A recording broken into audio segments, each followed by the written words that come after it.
I got my notes are in the order I watched them in, so this is all fucked up. Well, we haven't talked about your number 6 yet. Yeah, my number 6 was Small Soldiers. Okay. Criminy. I think I'm gonna hurl. I thought it was just fun. Small Soldiers is a charming movie. I'd never seen this before. This is my first viewing of Small Oh, really? Soldiers. Yeah. I saw this in the theater because I was excited that there was finally a new Joe Dante movie. By this point, I was a movie nerd. I loved Joe Dante, and he hadn't done especially like a studio movie. I think the movie before this was Matinee, which was like 93. 93.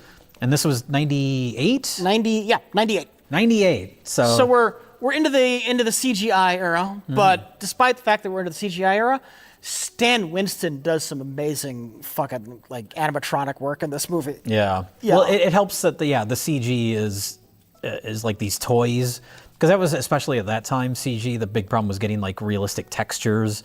So that's just like shiny plastic. You can get away with a lot. So yeah, the like Jurassic Park, the combination of the CG with the actual like animatronic characters is like very well done. The designs for like, something that's supposed to be a kid's action figure line, they nailed it. Oh yeah. They nailed it. This absolutely looks like a 90s toy line. Yeah, and I mean, I think they did do a toy line. I would be shocked if they didn't. But the movie wasn't like a huge hit, so I don't think it lasted very long. Yeah. It kind of fizzled out. But it is, I mean, the movie's basically Gremlins light. It's little creatures running amok in the suburbs. It's very Gremlin. I mean, it makes perfect sense why they would hire Joe Dante to do this. This was Spielberg again. This was the start of DreamWorks, the early days of their company. And so, yeah, him kind of throwing a bone to Joe Dante to do another big studio movie, because you got a movie with little creatures running amok, you get Joe Dante. You say Gremlins light, I say Gremlins kid friendly. That's true. Because the secret plan with this was to sell the toys. That's true. And this had to be kid friendly. And I think what would have made this movie a lot better is if there was more of an element of danger. Yeah. If they had if the toys had managed to kill somebody. That is the difference between this and Gremlins. Yes. Gremlins is goofy and weird, but there is real danger. And yet I loved Gremlins as a child. Jesus, Frank, that's Dave Myers. He does Santa every year. Yeah, it was kind of like just the culture was different. I know before this movie came out, the original poster had, what's the main soldier's name? It's very appropriate. Chip Hazard. Chip Hazard. Because the chips in them go nuts. The original poster was Chip Hazard with a gun, like turned sideways. Uh-huh. And everybody protested. Everybody was upset. So they removed the gun. So he's just pointing. So that sucks. That's different than the 80s Gremlins era, where you're exploding monsters in microwaves and shooting old ladies through the window. It was nice to see David Cross. He did not end up becoming a Joe Dante mainstay. No. But it was nice to see David Cross. He's fun in this. Dick Miller. We got to talk about Dick Miller. Dick Miller. What is Joe the delivery driver. Yes, very Dick Miller part. You saying that never in your entire career has anything just fallen off the back of the truck? I don't like your tone. It's too loud. Dick Miller is very interesting because normally the Hollywood, the veteran character actor, it's like you see them in the movie and you're like, I know I've seen them in other things. They're doing a very good job, but I can't think of what any of the other things they were in are at this moment. Yeah. Not Dick Miller. No. You see him, he's a great bit player, but there's Dick Miller. I love Dick Miller. Mm-hmm. He's like a cross between a bit player and an actual movie star. I think that might be different for us than like average moviegoers. Because we're nerdy. Yeah. I mean, Yeah. they made a few years before Dick Miller passed away, there was a documentary made about him, and it's called That Guy, Dick Miller. I gotta watch that. It's that guy. But yeah, it is weird to watch this because I think of like Joe Dante, I think of like 80s movies, and this is such a late 90s movie. Yeah. This is the last gasp of the 90s movies. Yeah. What are they doing? Psychological warfare. Yeah, but like Jay Moore, like remember when they were trying to make him a thing? Yeah. I think he had a sitcom for a while. He's good. I mean, he's fine in this. He's not amazing in anything he's been in, but he's good. Yeah, him and David Cross work well together in this as kind of the low-level employees, the the company they work for gets bought out by this larger company. And Dennis Leary, speaking of very 90s, he has his little 90s. For some reason, they thought Dennis Leary had to be on everything for like a month. And he always had to do his rants. I'm sick of commercials that show us 4x4 trucks popping up to the top of Mount Rushmore and parking on top of Abraham Lincoln's head. I'm sick of shampoo commercials that try to convince women they can look like Claudia Schiffer after one cycle of rinse and repeat.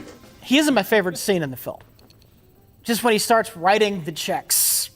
Yes, I wanted to mention that. That ending, after all the destruction the toys have done, the wrap up to the movie, you would think it would be a thing. And this is kind of cynical in a way that's it's funny. very cynical, but it's hysterical. Because you would think you would have like He's the wholesome... villain. He's clearly the villain. Yeah. He's caused all this mayhem indirectly. And he just buys everybody off. And you have like, it's funny, like Dick Miller's just like, whoa! And he walks away.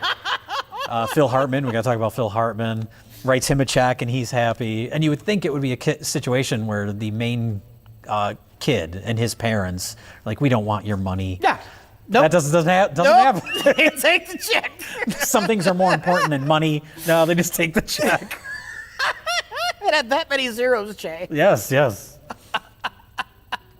But Phil Hartman is in the movie, is the neighbor, and his reaction to the check, where he's like angry, yelling, gets the check. Oh, this'll do. And my garage, and my audio-visual component system, and this is good, thanks. Bye. Yeah. That like classic Phil Hartman delivery. Phil Hartman is underutilized in this movie. Yeah, he was underutilized in every movie he was in, pretty much. That's true. That's true. But he's the neighbor. Last movie of Phil Hartman. Oh, was it? He died before it came out. Oh. Between when it was shot and when it came out. I can't believe he's been gone that long. Yeah. Shit. So last Phil Hartman role, but at least it's a good one, is the annoying neighbor that wants to cut down his tree so his satellite could get better reception. I think World War II was my favorite war. Another reoccurring character, his wife, is an actress named Wendy Schaal, who's also Martin Short's kind of love interest in Inner Space. Okay. Works with him at the grocery store. Oh, yeah. These days, I think she's mainly known, she does the voice of the wife on American Dad. Oh. That's like her big thing. The casting of, I mentioned earlier the casting. Bruce Dern, who's also in the non-exposition character in The Hole for whatever reason. And he shows up in The Burbs. He's one of the voices of the soldiers. Aside from Chip Hazard, who's the head soldier, and the head of the Gorgonites, which is Frank Langella. But all the other characters, the soldiers are all voiced by actors from The Dirty Dozen, which is why Bruce Dern's there. Oh, that is so appropriate. And all the Gorgonites are voiced by the members of Spinal Tap. So like Harry Shearer, Christopher Guest. And I think that's an incredibly charming casting decision. That is a nice touch. Mm-hmm. And I'm assuming Chip Hazard was. I didn't even look at the credits. I'm assuming that was Tommy Lee Jones. Oh God, yeah, Tommy Lee Jones. 1,000%. Nick Nitro's battery has run out, but his memory will keep going and going and going. Great performance, just a voice acting performance, but yeah, he really sells that character. Yep. And the seriousness, I think that helps the movie too. They never get too silly. Mm-hmm. Like they really take what they're doing so seriously.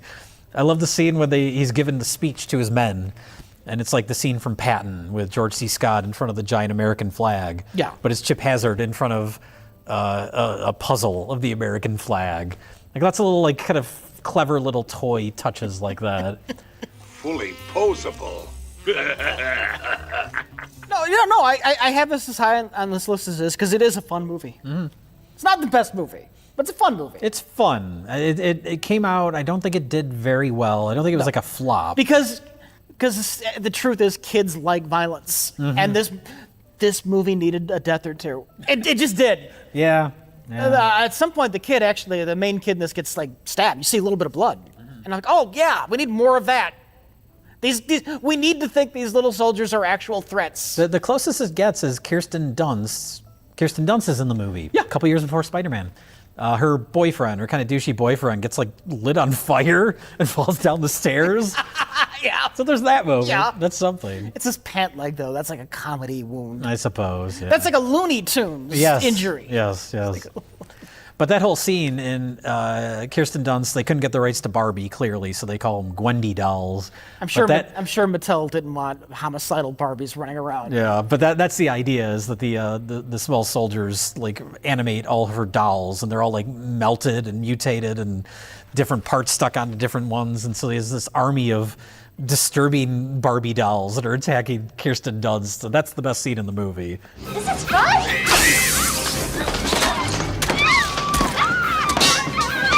You're killing me! All right, that was number 6 for me. What was your number 6? Oh, I think you still did it, but My number 6 was The Explorers. The Explorers. Okay, so we're up to number 5, and this one, never seen it before. I didn't even know much about it. I had no idea it was a Joe Dante movie. Matinee was a very pleasant surprise for me. That's my number 5. We matched up finally. What in creation do you call that thing?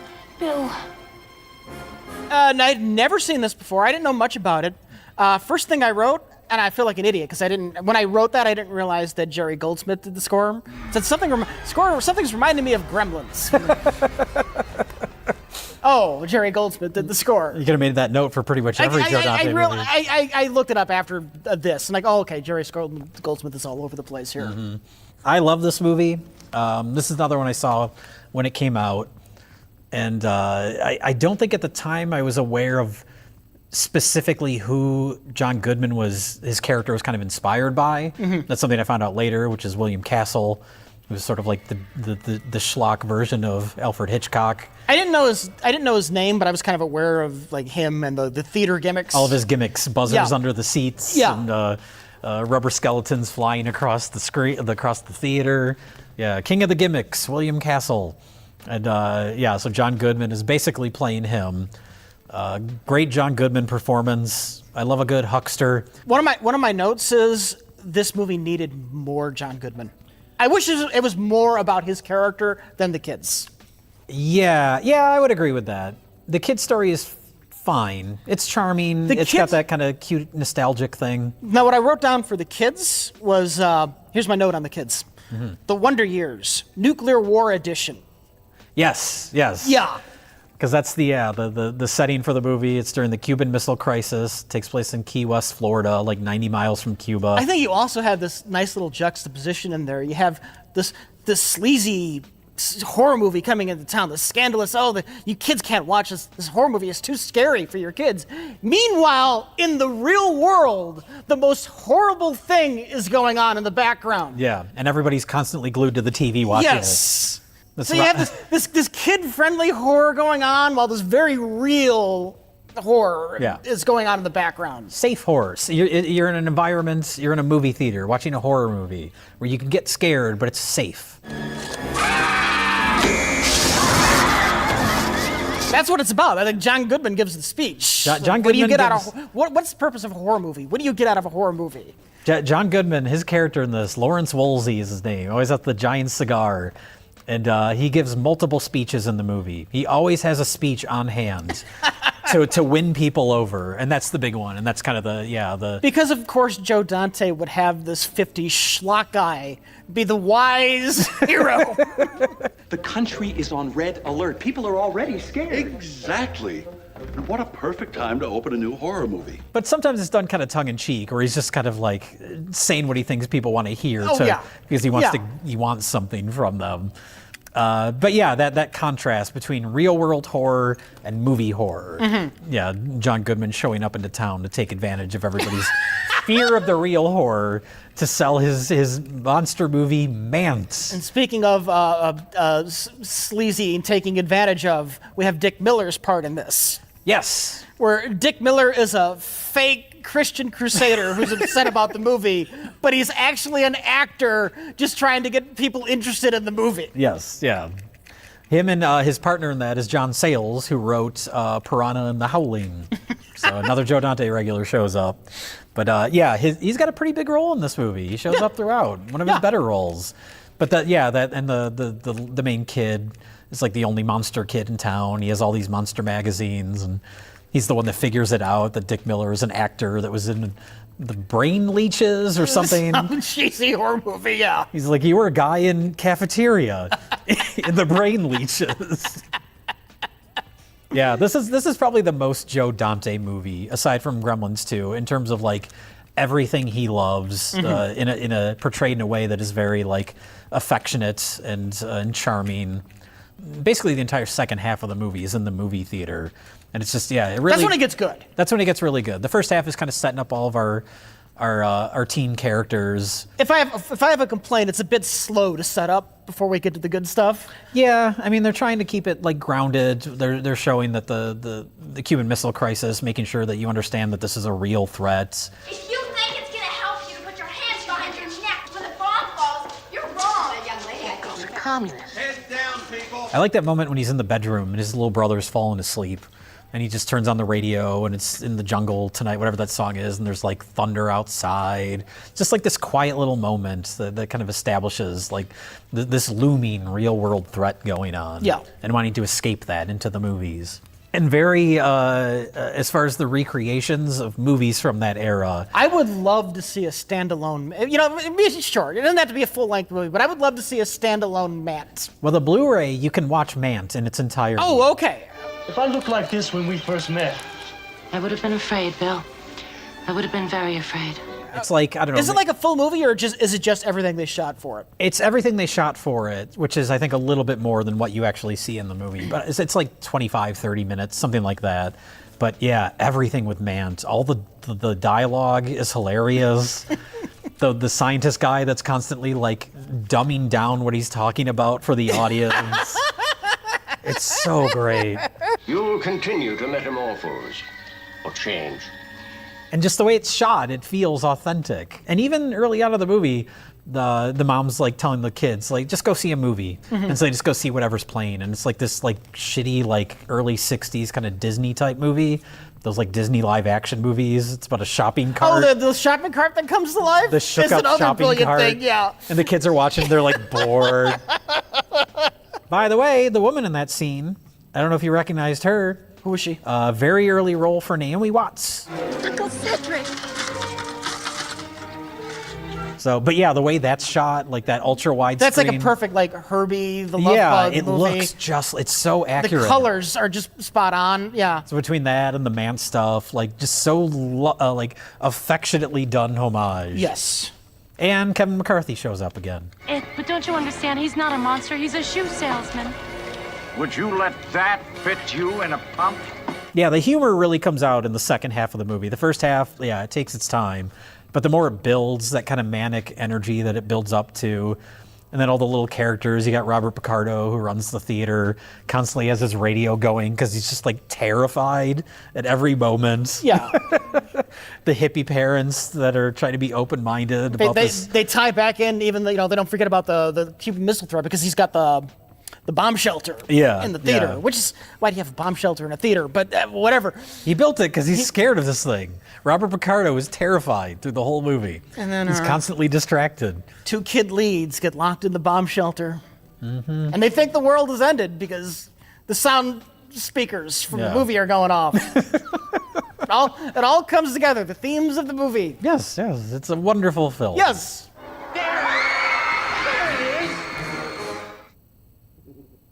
My number 4, which I'm going to guess might be higher on your list. I think you're more fond of this movie than I am. And even though I have it at number 4, I have The Burbs.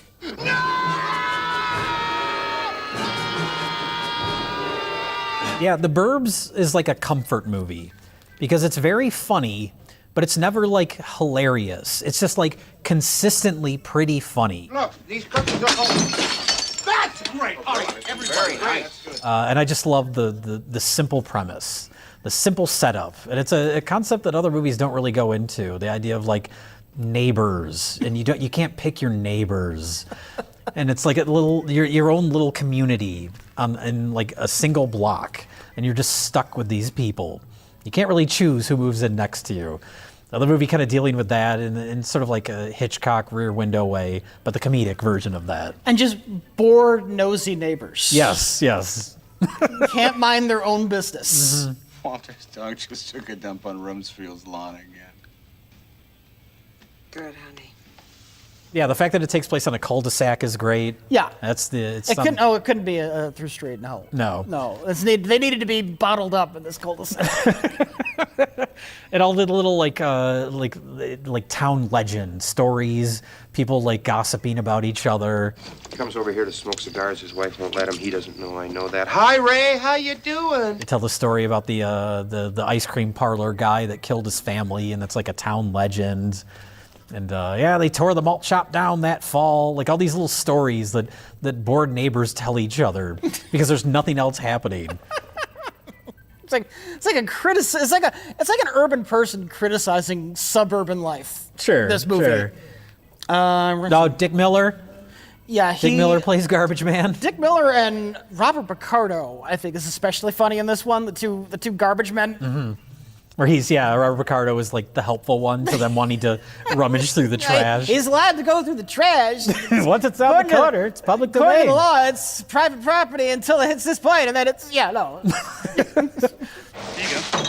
are you doing?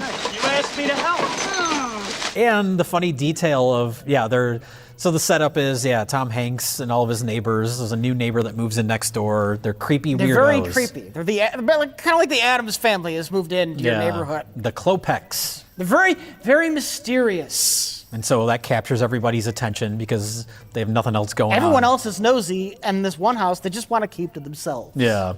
So the detail of like they dig through their trash because they assume that they're gonna find a body part in it. They're pouring the trash all over the street. And then that trash is just in the street for the rest of the movie. I didn't remember that detail from when I saw this movie originally, and I'm like, oh, that's great. Yeah, the Klopeks are driving back up to their house at the end of that trash is still. Movie. Yeah, the trash is just still there. But speaking of the Klopeks, I'm sure some people will be very happy that we're finally talking about the Burbs, so they can stop fucking commenting on the fact that I look like Hans Klopek. I wasn't gonna say anything. I've been hearing this shit for 15 years.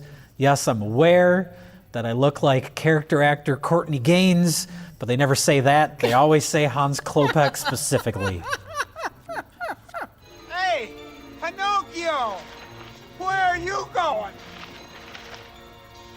Details. At the beginning of the movie, we see some Gremlin cereal. Gremlins, bite after bite. What a tasty way to satisfy a gremlin appetite. Gremlins is a deliciously sweet, crunchy cereal that satisfies the hungry little gremlin that's in all of us. There's another movie. Which one was it? There's a other movie where there's just a gremlin in the street in the background. It's not even paid. Oh, it's the not car. focused on that much. Not the Looney Tunes back in action car. No, I know what you're talking about. That's in Inner Space. It's in Inner Space. Yeah. Okay. Yeah. There's just a gremlin. Yeah. Come on. It was all suddenly such Hey, it's a joke! They're daring each other to ring the doorbell. A great ensemble movie. This is the case of, we were talking about the earlier movies where they feel like overstuffed with characters. Yeah. This one, there's the perfect amount of characters. No, they because they're all working in the same problem. Yeah. You know, it's mostly Tom Hanks, Bruce Dern, and Rick Dukeman is that actor's name. Is that his name? Yeah. Okay. Who shows up briefly as a security guard in Gremlins 2. He's one of the bad guys in the movie Little Monsters with Howie Mandel. Didn't have a huge career. He died kind of young too. Okay. He showed up. He's in the first Scary Movie. I thought I heard screaming in here. No, you didn't, Dad. Well, it could have been that crack I smoked earlier, I guess. So he was still alive in '99 when that came out. But didn't have a huge career. I don't know how he ended up in this movie. He's good in this. He's the perfect level of obnoxious. Yes. Where you understand that the character is supposed to be obnoxious, but he's not obnoxious to you in the audience, which is perfect. What we got to do is we got to go down to the religious supply store. We got to get ourselves a couple of gallons of holy water. My cousin Jerry's a priest. He can get us a deal. And he plays off him and Tom Hanks are great together. Carrie Fisher, Princess Leia's in this movie. Yeah. It's Tom Hanks' wife. She's the angel on his shoulder, as opposed to the other neighbor who is the devil on his shoulder. Yes. And her performance, it's very understated, but it's very funny. All of her little details, like just the way she reacts to Art as the neighbor, the annoying neighbor. He comes over at the beginning and he's just like eating everything. Well, he starts by almost shooting Tom Hanks. Yes, yeah. He's trying to shoot a squirrel or something. Yeah. And then just eats all their food and to the point where he's not even paying attention when Carrie Fisher walks by with the dog food. And it's almost like a background gag. He just eats it and realizes it's gross. But other exposition is happening in the scene around it. It's a very like character-wise and performance-wise, it's a very busy movie. It keeps everybody like doing something in the frame. It's very like well orchestrated, all that stuff. And then Corey Feldman, he's back from Gremlins. He's back. He only shows up twice. I'm not going to call him a Joe Dante regular. He is in the early days of Netflix starting to do their own streaming stuff. They made something called Splatter. I don't think I've ever seen it, but Joe Dante directed that. That was like their early days of like, we want to make original content. So they did work together. But Joe Dante directed that, and Corey Feldman is in that. Okay, then he's a regular. He's a regular now. 3 times as a regular, yes. Even though nobody remembers this thing. Is this the last decent thing Corey Feldman was involved with? Oh, probably. Mr. Officer, wait! I mean, there's these people, and they're in my parents' house, and they're eating all their food! In the themes of nosy neighbors, everyone else is nosy about the new neighbors. He's the one that's just watching everybody. Yeah, he's just entertained watching the other neighbors be nosy. The neighborhood is his version of TV. Yeah. He even says that at one point. He invites friends over. You got to see, it's going to be the good one today. He says, oh yeah, at one point it's raining. He says rain delay. He treats it like entertainment. Yeah. And how obsessed all these neighbors are with their mysterious new neighbors. And really, he's just one of them. It's just coming at a different angle. Yeah. But even scenes like early on, Tom Hanks goes out to walk the dog. It's later at night. The neighborhood's quiet. And even though Corey Feldman, he's younger, obviously. I don't think we never see his parents at all. They're never around. No. But he's just hanging out on the porch with Art. And they're like people that would not hang out in any other sort of social environment, but they're both stuck in this little cul-de-sac. So they're just hanging out on Art's porch. It's just like the weird little like social element to it. Yeah. is interesting. Hey, wait, you guys can't go now. It's the best part. I called the pizza dude. All right. But then it's almost one of those movies though that I think I remember. I think I saw this in the theater. Yeah, and I was disappointed by the ending. Because it's one of those, and I'm not anymore, like I don't really, because it's not really about the ending. It's just kind of hanging out in this neighborhood. But it's one of those things thematically, it wants to have its cake and eat it too. Yes, it wants to have its cake and eat it too. Yeah. All right, so they're different, so they keep to themselves. Can you blame them? They live next door to people who break into their house and burn it down while they're gone for the day. Because the Tom Hanks has the big revelation at the end. They become so obsessed with these neighbors. The movie's like a battle for his soul. It's like, I don't want to get involved. I don't want to get, no. I kind of want that. I don't want to get. He can't help himself. And then he finally, he falls. He loses it. He's all in on being the nosy neighbor. That's his character arc. Yeah. Kind of. He breaks into the house. They're in the basement because they assume that there's bodies in the basement. They're digging up the basement. Their paranoia has fully taken over. Yeah.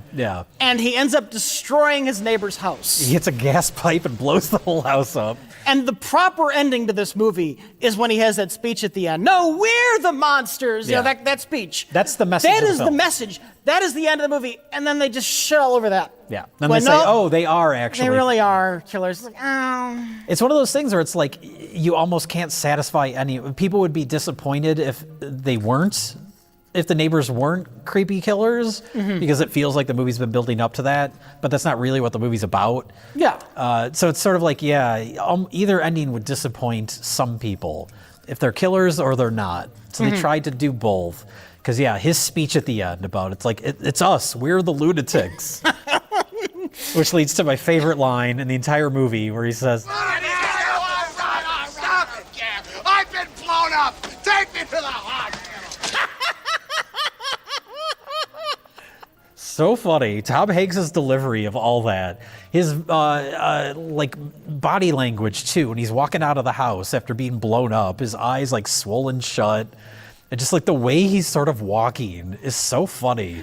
I miss Tom Hanks, the comedian. I know. I mean, he's gone on to do wonderful things. Mr. Dramatic actor. He's good. Not he's bad. Yeah. It's worked out well for him. But I just miss comedic Tom Hanks. This era of goofy Tom Hanks, yeah. His irritation at Art. When he's like trying to take a nap in the backyard and Art's bothering him. He gets frustrated and he just crushes an empty beer can. Like all the little details of that stuff.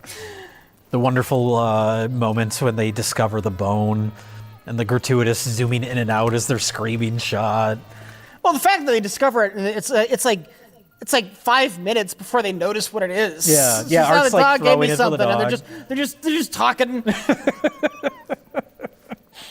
I wrote down, and I didn't give myself enough context because I don't remember what I'm referring to. I wrote the good, the bad, the ugly. Oh yeah, they cut to close up Yeah. of eyes, and then they Yeah. cut to a close up of the dog's eyes.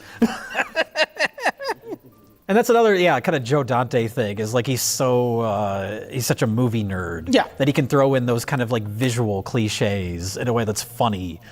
Oh, it was a Howling reference. Oh.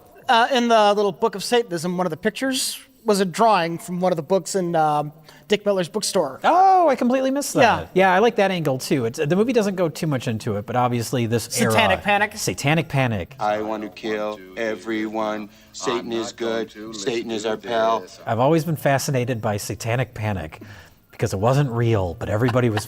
It's like everybody was convinced it was. Everybody was convinced that there was someone in your neighborhood that was going to kidnap and murder your child. And I mean, obviously that did happen sometimes, but not because of Satan. Child abduction is definitely a real thing. I should clarify. But including that element of it where you have like the fantasy sequence where Tom Hanks is tied up to the giant barbecue grill and his neighbors are wearing like the satanic robes. Ooh, I bet that hurts. A wonderful film, perfectly constructed, tons of memorable lines. Good performances. Great performances. I love Bruce Dern. The physicality of him when they're going over to actually introduce themselves to the Klopeks and he has the brownies. The way he's carrying them, it's very like, it's not just holding the tray of brownies. Uh-huh. He's holding it like in a very like elegant way until he trips into the porch. There go the goddamn brownies. No, it's like 3 great comedic performances. Bruce Dern, Tom Hanks, and I can't remember his Rick fucking name. Dukeman. Rick Dukeman. Yeah. Great. Yes. I would even say the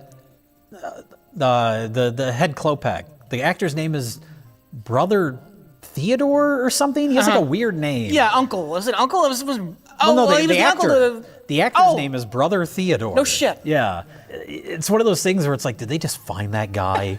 Is he just like that? I'm assuming he's in some kind of older movie, right? He's been in. I saw him in something else, and I can't remember what. I'm assuming he probably has a list of credits, but he's so committed to that role. I love when they go to his house, and I think it's Bruce Dern is like, Klopek, is that a Slavic name? And he just goes, no. He is not interested in continuing the discussion.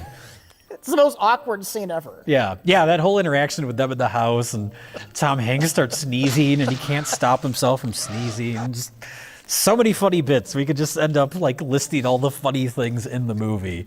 So we'll cut it short. If you've never seen it, go watch The Birds. It's a good watch. It's a good watch. Wonderful film. Pretty girl. Friend of yours? No, it came with the frame. So that was your number 4. That was my number 4. What was Okay. your number 4? My number 4 might be your number 3, Inner Space. It is. All right. Tell me a joke. I was very tempted to rank Inner Space higher. Me too. I was halfway through the movie, about halfway, and I'm like, this is the best one. And then it slows down a little bit. A little bit. Okay. I don't know if I would agree with that. I would agree Just that a it's little bit. I would say it's closer to being higher for one big reason, which is that it's such a unique movie to the point where it hasn't been remade. I don't know if I didn't look into the box office. I don't know if it was like a flop or anything. I don't know if it was a flop. I know I felt like a big movie when I was a kid. Yeah, This well, one it is a I big loved. movie. Spielberg produced it. Yeah. And great special effects. It's a big production. This is one of the most 80 movies in the sense that a lot of the 80s movies were like modern takes on an old thing. And Okay. this feels like the modern take on, look it up. I think it's The Incredible Journey, where Okay. they shrink a little spaceship people and they go into somebody's body, and I think they're trying to cure like some rich guy in that. Okay. So the premise is it's the same in the sense that shrinking down and going into a human body. Yeah. But everything else is different in this. So there's that, and then on top of that, that's your setup, that's your premise of the movie, and they said that's not enough. We're going to introduce all these other weird fucking elements to make the movie even more unique. It's a bit like Superman 3. Hear me out. Okay. Superman 3 was like they said, well, what if we took a Superman movie and crossed it with a Richard Pryor comedy movie? And this is like somebody said, well, let's take this science fiction body shrinking premise and we'll mix that with just a Martin Short comedy. Yeah, it's like a buddy comedy, which is interesting because I think it's Martin Short and Dennis Quaid is the one who gets shrunk down and put in his body. I think they have great chemistry in this movie, even though they're never on screen until the very, very end. The very end, yeah. They were shot completely separately, probably months apart. Which makes me wonder, like, if they had like audio recordings of Dennis Quaid on the set, or or maybe he was there, just like acting off camera. I don't know, because they work great together. Yes. Jack, bring your knee up right now. Kick it to a count. So there's it's like a buddy comedy. It's an interesting, creative sci-fi premise, and it's like a weird kind of spy espionage thing with other people trying to steal the concept. It's all these different, and it's an action movie. It doesn't waste much time getting into it either. No, it's a very efficient movie. Yes. You get everything you need about like Dennis Quaid's character right at the beginning. You understand him. Meg Ryan is also in the film. We see her right away. Is this her first big thing? I think so. Not only that, I think you said it was like a Martin Short comedy, but I don't think Martin Short was really known at the time either. I mean, SCTV was a thing. As far as movies go, there is a fun scene with two of his SCTV castmates when he's waiting in the doctor's office. Andrea Martin and Joe Flaherty. Joe Flaherty, yeah. Look, pal, we have to talk. No, we don't. Don't what? Don't have to talk. Yes, we do. We do? Do what? Have to talk. Not unless you want to. Yeah, Martin Short sometimes can be a little much for me. He can be a little overbearing with his humor, but I think he's great in this. Somebody help me! I'm possessed! That perfect level of neurotic, that early scene. That doctor, by the way, he goes to see his doctor. It's the guy from Mance. And guy's in Mance, yeah. Something else, too. It was in one of the other Joe Dante movies. I forgot which one. Okay, so he's a regular. Yeah. Wonderful cast. Kevin McCarthy shows up again. First on-screen appearance of Jack Quaid. I'm a dad. Oh, you made the joke before I could. I'm sorry. I'm sorry. I guess it was inevitable that someone makes that joke. Are we the first, though? Has anybody else made that joke? I don't know. When was the last time anyone talked about inner space? That's a big question I have with this movie. 'Cause in my mind, when I was young, this was one of the big 80s movies. Mm-hmm. And it feels like it's become a bit more obscure. Yeah, I don't know. It's kind of perfect. It's a great movie. Yes. So I'm not sure why it's not talked about more. And I mean, in addition to everything else, it's like a clever script, good pacing, some good action scenes in a movie that isn't like a full-on action movie. The car chase, like the stuff in the mall when the doctor's running from what's his face? What do they call him? Igor's name? something like that. Yeah. Oh, that's another weird detail. He has this detachable hand that he can put other appliances on. Like so many weird touches. Like a Bond villain. Yeah. That's kind of spy angle to it. But it feels dangerous. Yeah. It's both a fun movie, yet the villain in that case just feels dangerous. Mm-hmm. So yeah, all these things, and then on top of that, it's a great special effects movie. All those inside the body stuff is really like interesting and visual because he's going to different parts of the body, so we're not just like seeing the same thing all the time. It's funny. It's intriguing, great special effects, great science fiction premise, great music. Mm-hmm. It's the perfect 80s movie. I mean, just like the second half of this movie when Kevin McCarthy gets shrunk, he's like half size. Like, see, that's both great and it's like also like it's when the action adventure part kind of falls off and it becomes almost complete comedy. Okay. Stop this car! To me, it's like the movie has such a good ramp up of absurdity. Because when it starts, it feels like, it could be like, I don't know, a Back to the Future type action comedy movie, but it's still kind of played straight. And then, it introduces more and more weird elements, and it just gets more strange. Until, you get to that fight in the car with the two, Kevin McCarthy and his assistant lady in the back seat. They're 50% of their normal size. They've been shrunken by 50%. These tiny little hands, puppet hands on Martin Short's face. That's the other thing, too. It's just like really clever filmmaking. They're doing like every trick in the book. Yeah, little puppet hands. They're doing forced perspective where it's all done in camera, where you can tell Kevin McCarthy and her are just like farther back than how it looks in the frame. Mm-hmm. You've also got a nice mirrored character arc. Yeah. You've got Dennis Quaid, who starts off the film too macho for his own good, and then you have Martin Short, who's too timid for his own good. He needs to be more macho, and Dennis Quaid needs to chill out. They're like mirrored character arcs, which I like. Yeah. It's like a perfect script. Yes. This movie. You have the action man who can't take direct action. He has to kind of like puppeteer Martin Short through this adventure. Mm-hmm.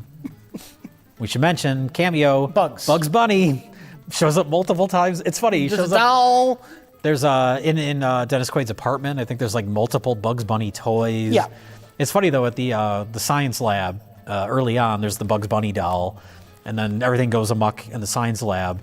When you see that doll towards the end of the movie, he's all bandaged up in the background.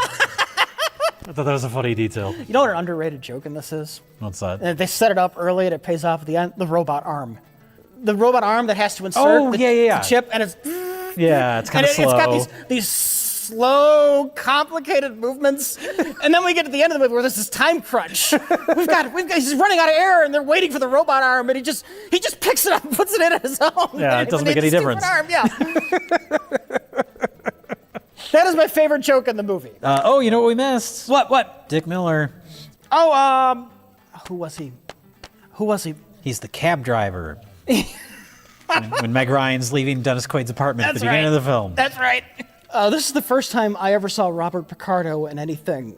And for years after this, I thought of Robert Picardo as the guy from Inner Space. The cowboy. The cowboy. That's all they ever call him in the film. Who might be the best character in this movie. Women love me, but you know that. The foreign man who's enamored with like the Westerns, so he acts like a cowboy. Yeah. But he's got some kind of like non-specific foreign accent. Yeah, that might be Robert Picardo's best role in any of these movies, any Joe Dante film. It is. It's the most memorable, of course. Yeah. I do like him in Matinee a lot, but that's more of a straight comedic. It's not as memorable as the cowboy. Yeah. I make love with my boots on. Oh, I liked it when the villain just popped a kid's balloon on his way out of the mall. Just for no reason other than to be mean. Is that in the mall? That's in the mall. That's another thing, too, in the mall, for no reason, or for no explained reason, there's all these, like, animal mascots. Again, just a detail. It's absurd that the doctor's last thing he saw before he died, just people dressed up like animals. In animal costumes, crowding around him. Crowding around him. That's how he went out. Mm-hmm. That was the story of his life.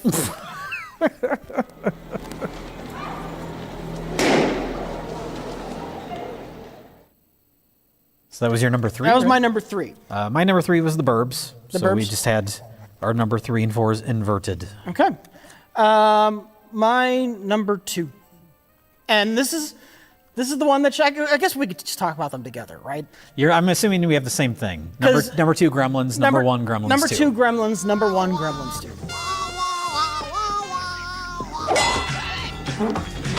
2. This shocked me because when I was a kid, the first Gremlins, one of my favorite movies ever. Yeah. I watched the hell out of this when I was a kid, and then it was like a Christmas tradition for many years after that. Oh, sure. It's one of my favorite movies ever because I don't like horror movies, but for whatever reason, I love the horror comedy. And Gremlins is the best horror comedy. It's the perfect balance of horror and comedy. Yes. It doesn't let one overpower the other. It doesn't take something that should be a horror moment and make it silly. It lets the horror actually like play. There are genuinely scary moments in the movie. And for a long time, I didn't like Gremlins 2 because it was just a comedy. It's like, nothing. Where's the horror aspect? Oh, you missed it. Oh, it's too silly. And then I am older now. I'm at a different spot in my life, and now I can appreciate just how fun everything in Gremlins 2 is. Just the fact that Gremlins 2 exists, that Joe Dante got away with it. The studio, I think there was 5 years between the first movie and the second movie, because the Warner Brothers went off and they were like trying to come up with ideas for a Gremlins 2, and they couldn't crack it. They couldn't figure out what would make it work. So they went back to Joe Dante and said, you got to be one of the reasons this thing works. Do whatever you want. Make a Gremlins 2. You're clearly what makes it work. And so what he did was make a movie that completely mocks everything about the first movie. And that's the only thing you really could do, because I'm old enough now, I'm smart enough to realize, yeah, if they just redid the first Gremlins, it would have been lame and pointless. And the thing that justifies Gremlins 2 existence is the fact that it's a parody of the first movie. Yeah, it's you could do, I haven't watched our review in forever, so I don't know if Mike and I talked about any of this, but you could do a version of Gremlins 2 that is the same basic story, but without the satirical, self-referential elements. And that would be a pretty standard sequel from that era. Yeah. It's like the first movie, but bigger, but adding in all those details, adding in the Looney Tunes kind of fourth wall breaking, adding in the references to the first movie, all that stuff. The googly-eyed gremlins, the electric gremlins. Yeah, all the different gremlins, getting creative with that aspect of it. You talking about a gremlin with glasses who could talk and sing New York, New York? That's brilliant. It's in the movie done. You talking about a gremlin whose sole purpose in this film is just that he looks stupid as fuck? Yes, it can be in the movie, and it is in the movie done. Next. And then, of course, halfway through having the film break, which is a very kind of like William Castle-esque gag. Lawrence Woolsey, he'd be proud. You probably talked about this too. It was different for the home video release. I don't know if we did, but yeah, I know there was on the VHS, he flipped through channels on the TV. I don't know if you could find that version anymore. It's on the DVD and the Blu-ray. It's on the DVD and the Blu-ray, okay. Yeah, he talks to John. It's not as good, because it's like, they talk to John Wayne, but it's just a guy doing a John Wayne impression. Go on back to your own movie. Another dead guy. We got Hulk Hogan in this movie. He shows up and yells at the gremlins to put the movie back on. When they go out to a theater, they want cold sodas, hot popcorn, and no monsters in the projection booth. But you couldn't do a movie like Gremlins 2 if it wasn't for the first one. That's kind of your foundation. Yes. You have to do it, like, because we've talked about that. Gremlins 2 is like, I don't know how many times, whenever, like on Half in the Bag or something, if we talk about a movie that feels like it's intentionally trying to alienate the audience or be like a troll, we always compare it to Gremlins 2 because it's like the best one to ever do it. It's like a big joke on the studio's dime, and it's wonderful. The Gremlins are still silly in Gremlins 1, but like people, the threat is serious for them. Yeah. You don't have Hulk Hogan show up in Gremlins 1. Right. You have the old man get his arm ripped off in the mailbox. Yeah, people actually die. Even Mrs. Deagle, as funny as that scene is, they kill an old lady. That bitch had it coming. Which I think we should talk about It's a Wonderful Life. Oh, sure. Because she's Mr. Potter. Yeah, oh yeah, and the fact that the whole movie shot on the back lot, it looks like It's a Wonderful Life. It's like that scene early on, like Billy's running through like the snow. That's like the same shot in fucking It's a Wonderful Life, where Jimmy Stewart's running through the snow. And the mom is watching that shot later in the movie. Who, by the way, probably the third biggest badass mom of the 80s. Right behind Sarah Connor and Ellen Ripley.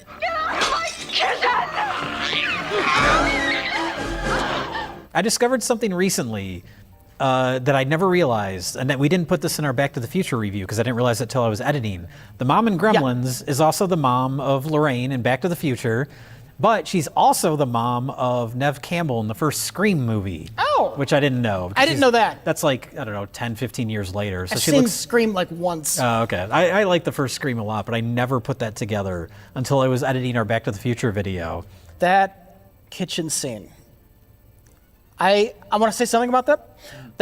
There's one shot in this. It is my favorite special effects shot of all time, and it's not anything fancy.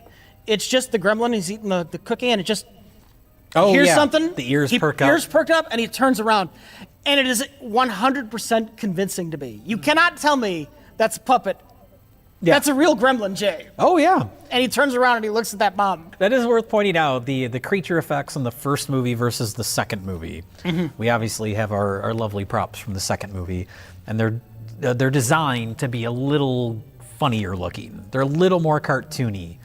In the first movie, the Gremlins and Gizmo are both so convincingly real designs.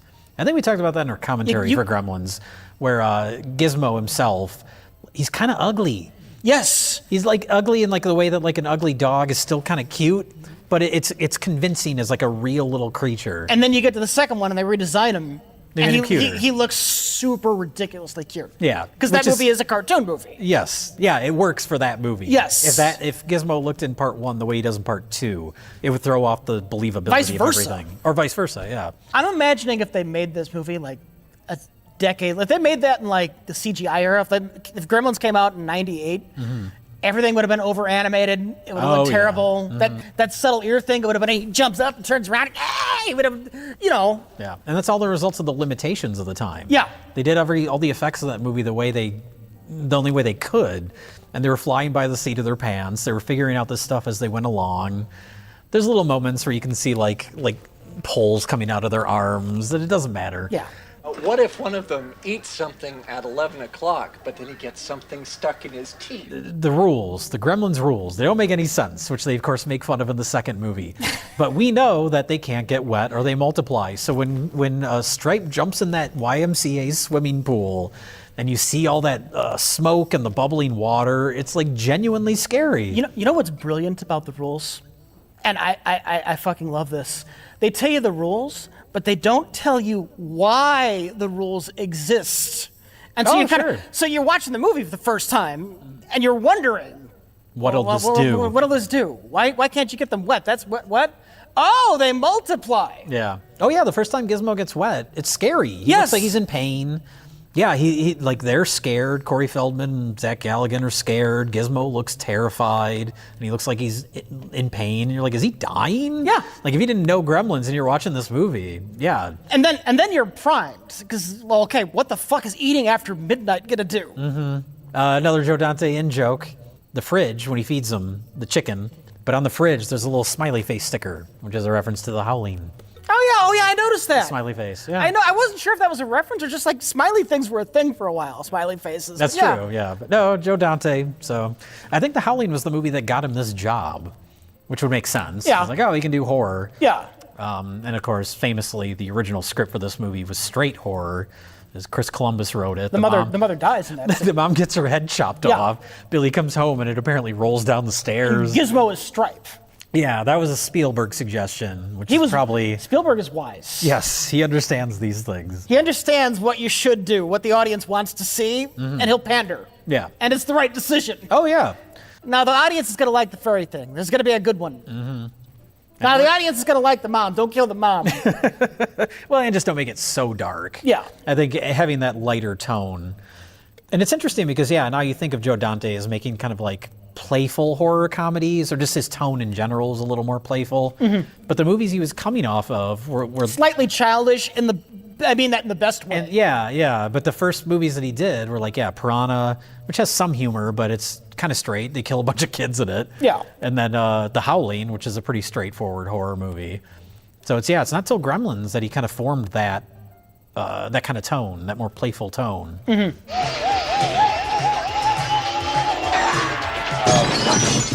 He did a damn good job. Made one of the most iconic movies of the 80s with the first Gremlins. I'd say it's probably like one of the most formative movies of my life. Like I feel pretty confident in saying I would not be who I am today if it wasn't for Gremlins. It introduced me to so many things that I love now, or so many things that, or even like the idea of like older movies. Like I mentioned, I didn't know what Invasion of the Body Snatchers was when I saw this. But Joe Dante puts in these little Easter eggs and these little mentions of old movies, and it kind of gets you interested in these movies. Something else I want to give Gremlins credit for. We talked about Jerry Goldsmith's scores being perfect earlier. Gremlins is one of my favorite movie scores of all time. There's two movie scores which, like, they might not be the best scores ever made up to John Williams' best work, but they fit their movies perfectly. One of them is Ghostbusters. I'm not talking about the theme song. I'm talking about Elmer Bernstein's music. Oh, yeah. Fits that movie perfectly. Yes. Gremlins music? The music is fucking perfect. The Gremlins theme. Once that kicks in, it's just the perfect. It's like circus or carnival music, but just sinister enough. Yeah. but not so sinister. It's not also fun. Right. That's. And then he's got the there's got the emotional beats in there too. Yeah, I do like that too. Gizmo's he's whistling it. And Yeah. It's also his theme. And that piece of music is nice, especially as a contrast to the Gremlins theme. Again, it's like when you hear the title Gremlins and you see the creatures, it's like, yeah, they couldn't look like anything else. Mhm. You hear that music and you're like, yeah, that's the music for a Gremlins movie. Wild, mischievous, dangerous, but mischievous things. Yes, yeah. And that's, basically the second movie is like, the entire movie is that. Which is why I got to the point where I have to say the second movie is probably better. Yeah? Because the second movie is all the bar scene. Yeah. Gremlins 1. Yeah. For the whole runtime. They're throwing metal utensils into the microwaves. You can't do that. Well, when you think of Gremlins, there's that spirit of like anarchy, that kind of like playful, mischievous anarchy. And that's the Gremlins by their very nature. That's what they are.